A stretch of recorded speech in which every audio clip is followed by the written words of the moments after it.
नमस्कार दोस्तों, आप सभी का स्वागत है आपके अपने YouTube चैनल वैकेंसी गुरु में।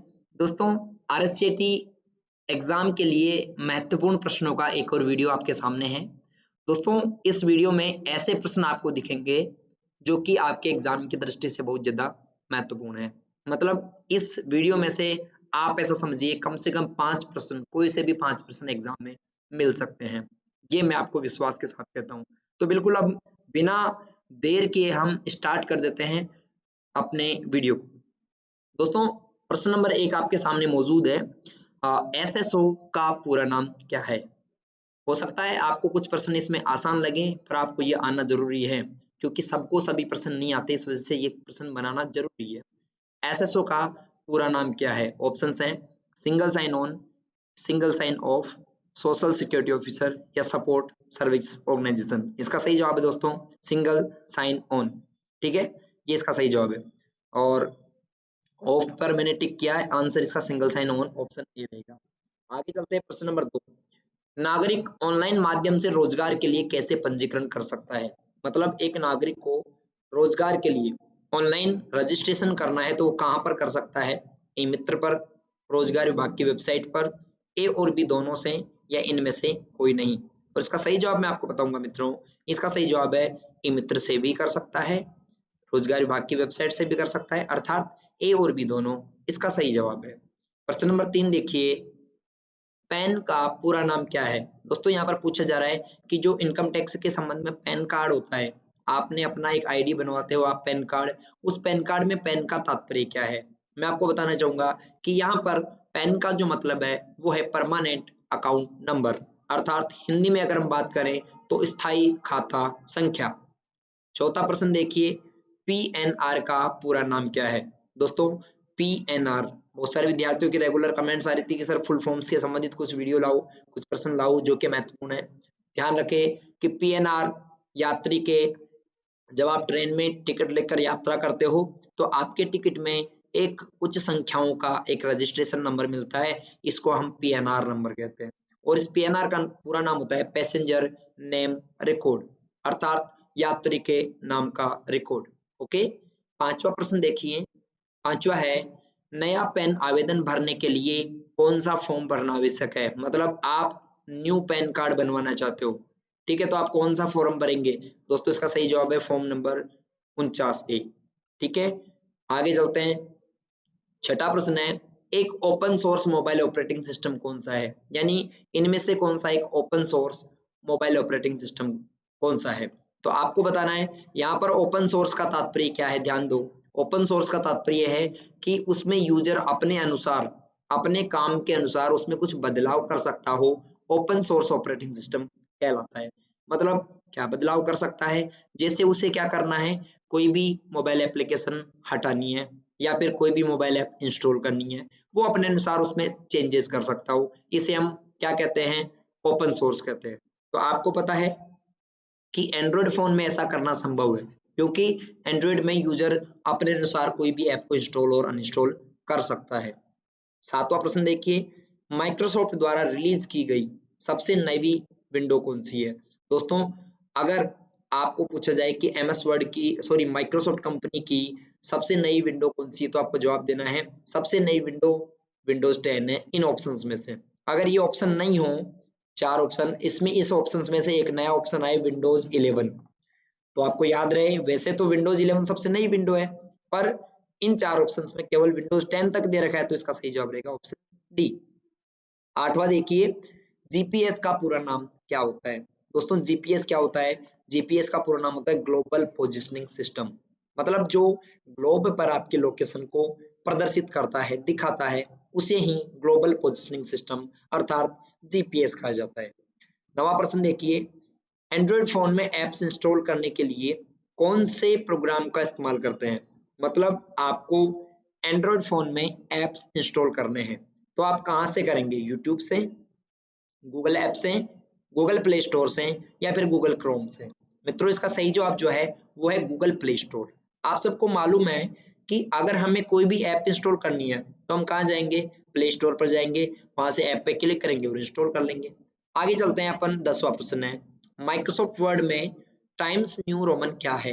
MS वर्ड के अंदर टाइम्स न्यू रोमन क्या होता है, ये आपसे पूछा जा रहा है। ऑप्शन से फॉन्ट है, फॉन्ट साइज है, फॉन्ट इफेक्ट है या फिर उप्रोक्सा भी है।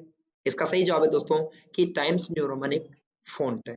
ओके, मतलब फॉन्ट क्या होता है, फॉन्ट का मीन होता है लिखने का स्टाइल, यानी कि आप किस स्टाइल में उसको लिखना चाहते हैं।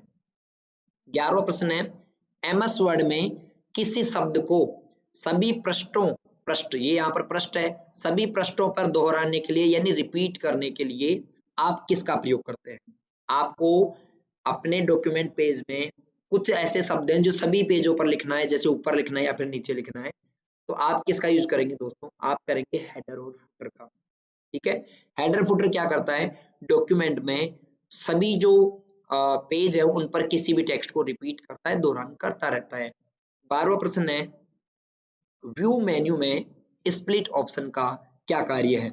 आपको ये बताना है कि व्यू मेन्यू में एक ऑप्शन होता है स्प्लिट, वो स्प्लिट ऑप्शन क्या काम में आता है। दोस्तों बताना चाहूंगा कि स्प्लिट जो है, स्प्लिट एक वर्ड है इंग्लिश का और इसका हिंदी अर्थ होता है विभाजन। ठीक है ना, विभाजन करना। तो याद रहे कि विभाजन अगर इसका अर्थ है तो ये क्या करता है, डॉक्यूमेंट विंडो को विभाजित करता है। तो यहाँ पर इसका सही जवाब हो जाएगा 12वीं में ऑप्शन डी, मतलब ये एक विंडो को दो भागों में विभाजित कर देता है। 12वीं में ऑप्शन डी। 13वां प्रश्न देखिए, MS वर्ड 2010 में डिफॉल्ट व्यू होता है, यानी MS वर्ड 2010 में कौन सा एक डिफॉल्ट व्यू है, print layout, normal view, outline या फिर वेब लेआउट। और इसका सही जवाब है दोस्तों प्रिंट लेआउट। ठीक है, जो मैंने टिक किया है प्रिंट लेआउट MS वर्ड का डिफॉल्ट व्यू होता है। एक बात और ध्यान दें, अगर आप दोस्तों RSCIT की एग्जाम आपके आ गए हैं और आप लाइव क्लासेस नहीं देख रहे हैं, तो आप शाम को डेली 7 बजे जो लाइव क्लास अभी वर्तमान में हो रही है एग्जाम के लिए, उसको रेगुलर देखें और vacancy group mobile app download करके वहां से टेस्ट जरूर देकर देखें। ठीक है, आगे चलते हैं 14वें प्रश्न पे। हेडर हेडर क्षेत्र दस्तावेज के कौन से मार्जिन में होता है। दोस्तों हेडर डॉक्यूमेंट के टॉप मार्जिन में होता है। इसमें होता है टॉप, यानी एक पेज के ऊपर जो लिखा जाता है ना यहाँ पर, उसको हेडर कहते हैं। तो ये टॉप मार्जिन है, ऊपर वाले मार्जिन में होता है। अगला 15वां देखिए, एक्सेल वर्कबुक निम्न में से किसके संयोजन से बनती है। दोस्तों एक एक्सेल की जो वर्कबुक है वो वर्कशीट और चार्ट दोनों के संयोजन से बनती है, यानी वर्कशीट और चार्ट मिलकर क्या बनते हैं, वर्कबुक बनते हैं। तो इसका सही जवाब ऑप्शन सी रहेगा। अगला देखिए 16वां, अगर एक कंप्यूटर में एक से अधिक प्रोसेसर होते हैं तो उसे क्या कहते हैं। दोस्तों एक कंप्यूटर में यदि एक से अधिक प्रोसेसर है तो उसे मल्टी प्रोसेसर कंप्यूटर कहा जाएगा। ऑप्शन सी इसका सही आंसर है। 17वां देखिए, स्टोरेज युक्ति यूएसबी का पूरा नाम क्या है। आपको यूएसबी का फुल फॉर्म बताना है, यूनिवर्सल सीरियल बस, यूनिवर्सल सीरियल बस, ठीक है, सिंगल बस और यूनिवर्सल सोशल बस या फिर यूनिवर्सल सैटेलाइट बस। और उसका सही जवाब है दोस्तों यूनिवर्सल सीरियल बस। आप यूएसबी सभी यूज करते होंगे, बट इसका अपने को फुल फॉर्म मालूम नहीं था, आज मालूम हो गया, यूनिवर्सल सीरियल बस। 18वां देखिए, एक बाइट कितने बिट के बराबर होता है, मतलब एक बाइट में कितने बिट होते हैं। ऑप्शन है 8 बिट, 4 बिट, 12 बिट या फिर 16 बिट। और उसका सही जवाब है 1 byte is equals to 8 bit. ठीक है, ये इसका सही आंसर है। अगला है 19वां प्रश्न, इनमें से ऑनलाइन भुगतान के लिए उपयोग नहीं किया जाता, मतलब ऑनलाइन पेमेंट्स में आप किसका इस्तेमाल नहीं करते हैं। कुछ ऑप्शन यहाँ पर दिए गए हैं, आपको ये बताना है कि ऑनलाइन पेमेंट्स में किसका इस्तेमाल नहीं करते, क्रेडिट कार्ड का, डेबिट कार्ड का, इलेक्ट्रॉनिक नगद का या फिर कैश का। इसका सही जवाब है दोस्तों ऑनलाइन हम कैश का इस्तेमाल नहीं करते। 20वां प्रश्न है, स्पीकर क्या है, मतलब स्पीकर कैसा डिवाइस है, इनपुट डिवाइस है, सॉफ्टवेयर प्रोग्राम है, आउटपुट डिवाइस है या फिर बग है। और इसका सही जवाब है दोस्तों स्पीकर एक आउटपुट डिवाइस होता है, अर्थात ऑप्शन सी इसका सही जवाब है। 21वां देखिए, माउस कैसा डिवाइस है। माउस कैसा है, इनपुट है, आउटपुट है, एप्लीकेशन सॉफ्टवेयर है, ऑपरेटिंग सिस्टम। दोस्तों माउस का आप सभी को मालूम है कि माउस तो एक इनपुट डिवाइस है, क्योंकि माउस से कंप्यूटर को हम कोई भी आदेश और निर्देश देते हैं ना, तो ये इनपुट करता है। 22वां देखिए, निम्न में से किस सर्च इंजन का विकास माइक्रोसॉफ्ट ने किया है, यानी माइक्रोसॉफ्ट द्वारा बनाया गया सर्च इंजन कौन सा है। और इसका सही जवाब है दोस्तों Bing. Bing search engine Microsoft company द्वारा बनाया गया है। आगे एक बात और ध्यान दें, वैकेंसी ग्रुप पर जो ऑनलाइन टेस्ट हैं उनके क्वेश्चंस में बदलाव कर दिया गया है, तो आप सभी टेस्टों को देकर देखें। अगर आप नए हैं, आपने बिल्कुल टेस्ट नहीं दिए हैं, तो आप गूगल में सर्च करेंगे वैकेंसी गुरु RCET टेस्ट, वहां पर आपको मिल जाएंगे ऑनलाइन टेस्ट।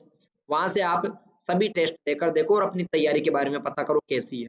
और अगर आप प्ले स्टोर से ऐप डाउनलोड करना चाहते हो तो फ्री में आपको ऐप मिलेगी, वहां से भी आपको फ्री में टेस्ट आप दे सकते हो। गूगल प्ले स्टोर पे जाना, वैकेंसी गुरु ऐप डाउनलोड कर लेना।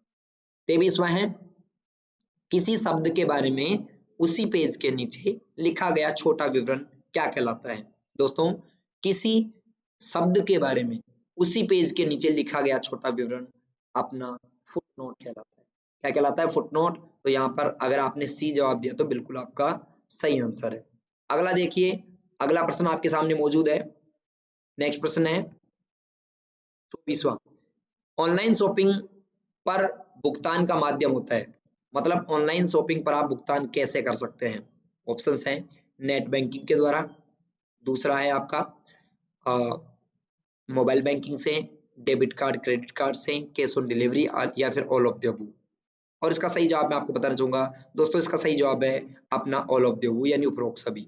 ठीक है, मतलब आप ऑनलाइन शॉपिंग में नेट बैंकिंग से, मोबाइल बैंकिंग से, क्रेडिट कार्ड डेबिट कार्ड से, कैश ऑन डिलीवरी सभी प्रकार से क्या कर सकते हो? पेमेंट कर सकते हो।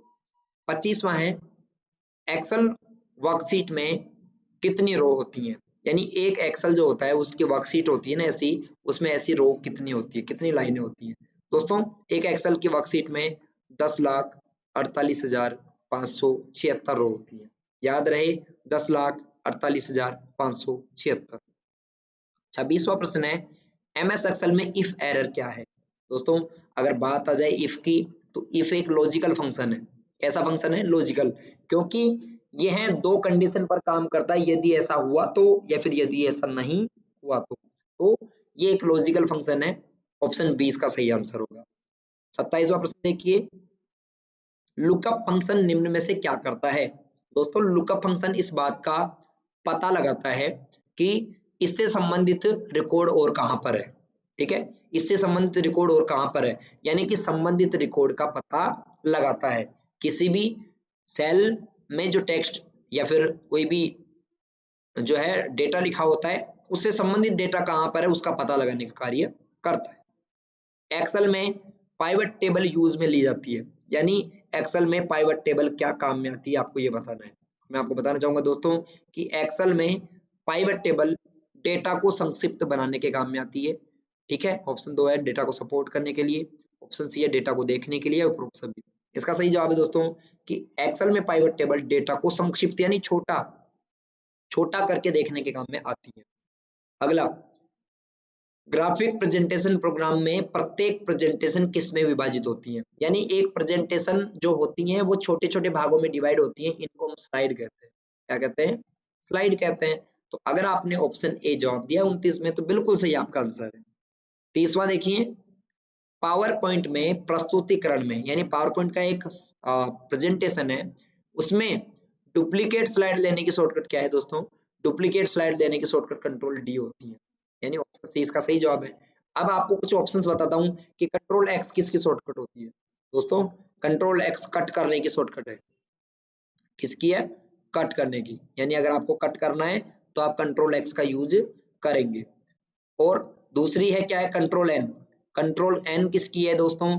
कंट्रोल एन है न्यू फाइल की, अगर आपको नई फाइल खोलनी है तो कंट्रोल एन। और कंट्रोल जेड है दोस्तों अंडू करने की, यानी अंतिम प्रक्रिया को पुनः वापस लाने के लिए, जो लास्ट टाइम आपने वर्क किया उसको हटाने के लिए अंडू कर सकते हैं आप, कंट्रोल जेड। अगला प्रश्न है, MS पावर पॉइंट 2010 में फाइल का डिफॉल्ट एक्सटेंशन क्या होता है? दोस्तों, MS पावर पॉइंट 2010 की फाइल का डिफॉल्ट एक्सटेंशन नेम .pptx होता है। ठीक है, अगला है, मोबाइल हॉटस्पॉट द्वारा अपने मोबाइल पर इंटरनेट एक्सेस करने के लिए किसका प्रयोग करते हैं? दोस्तों, इंटरनेट एक्सेस के लिए हम हॉटस्पॉट से वाईफाई का इस्तेमाल करते हैं। 33वां देखिए, निम्न में से कौन सी कुंजी का प्रयोग स्लाइड शो को बंद करने के लिए करते हैं? दोस्तों, स्लाइड शो को अगर एक जगह रोकना है तो एस्केप बटन का आप इस्तेमाल करेंगे, ESC।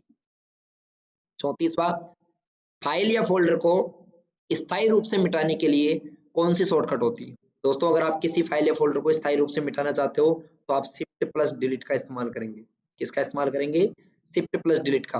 ओके, 35वां है डीएनएस का पूरा नाम क्या होता है? दोस्तों डीएनएस का पूरा नाम होता है डोमेन नेम सिस्टम। ठीक है, डोमेन नेम सिस्टम आपके ऑप्शन डी में दिख रहा है आपको, डोमेन नेम सिस्टम, ये इसका सही आंसर है। अगर आपने यहां तक के 35 में से अगर आपने 20% सही कर दिए हों तो आपकी बेहतर तैयारी हो रही है। रेगुलर इसी तैयारी को मजबूत करते रहिए, और ज्यादा है तो बहुत अच्छा है, और अगर कम है तो आपको फिर कह रहा हूं अगर 20 से कम रह रहे तो आपको रेगुलर तैयारी करनी है और अपने इंपॉर्टेंट क्वेश्चंस को और पढ़ना है वैकेंसी ग्रुप वेबसाइट से और यूट्यूब चैनल से। ओके, मिलते हैं अगले वीडियो में, तब तक के लिए मुझे इजाजत दीजिए। अगर आप नए हैं तो चैनल को सब्सक्राइब और वीडियो को लाइक जरूर करके जाइएगा। बहुत बहुत धन्यवाद।